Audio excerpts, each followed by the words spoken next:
여러분 반갑습니다.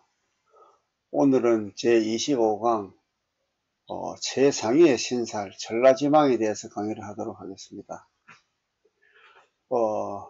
수레는 전라라 하고 진사는 지망이라 합니다.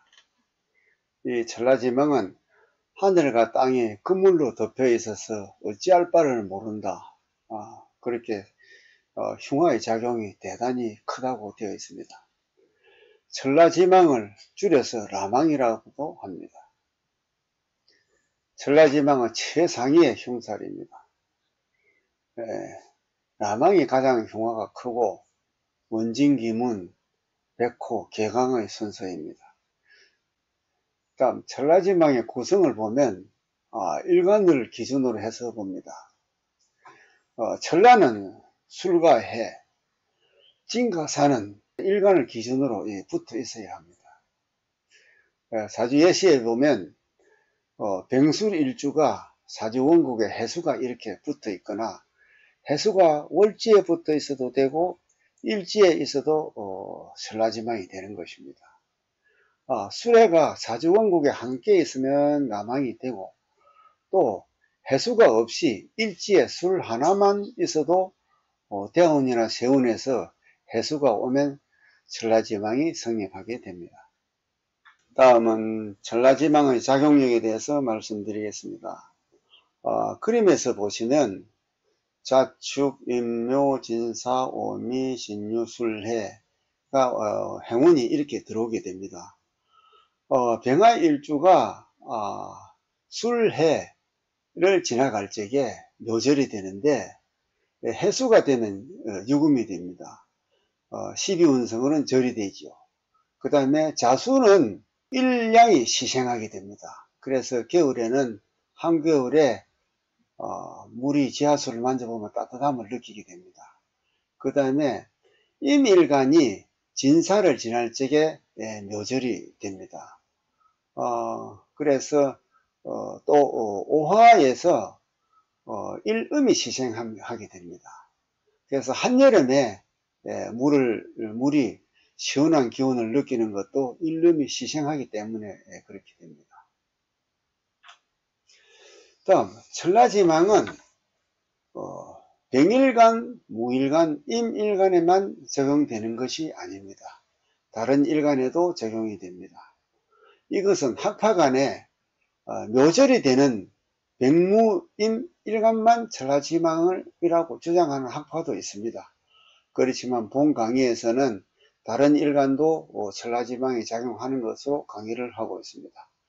예를 보시면 경진일주가 운에서 진사가 들어오면 전라지망으로 보는 것입니다. 다음은 전라지망의 흉작용에 대해서 말씀드리겠습니다. 전라지망은 잘 되던 일이 중단이 되거나 사업이 갑자기 망하는 일이 일어납니다. 그 다음에 잘 다니던 직장을 갑자기 그만두게 되는 일이 생깁니다. 돈을 잘 벌다가 돈을 못 벌게 되는 수가 생깁니다. 공부를 잘 하던 학생이 갑자기 공부를 안 하게 되는 일이 생깁니다. 잘 살던 부부가 불화하고 이혼하는 일이 생깁니다.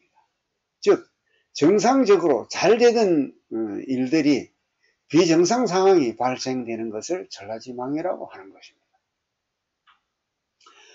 그러면 예를 들어서 임진일주가 임진일주 여명이 대운에서 진사가 연달아 10년씩 들어오게 되죠. 진사가 들어오면 진대운에 진은 관성이 되니까 진대운에 진년 관성이 남항으로 동작이 들어오게 됩니다. 이때 이 여명은 일탈을 하거나 가정불화나 이혼 등의 일이 발생이 됩니다. 그럼 전라지망이 어떻게 개운을 해야 되느냐에 대해서 말씀드리겠습니다. 전라지망이 운에 들어오면 사업을 하는 사람이거나 새로운 사업을 하려고 하는 사람은 이때는 잠시 중단하는 게 좋습니다. 창업을 금지하거나 현 상태를 유지하는 겁니다. 그 다음에 사업을 하고 있는 사람은 사업 확장을 안 하고 현 상태를 유지하는 겁니다. 그 다음에 확장 이전을 하지 말아야 되는 겁니다.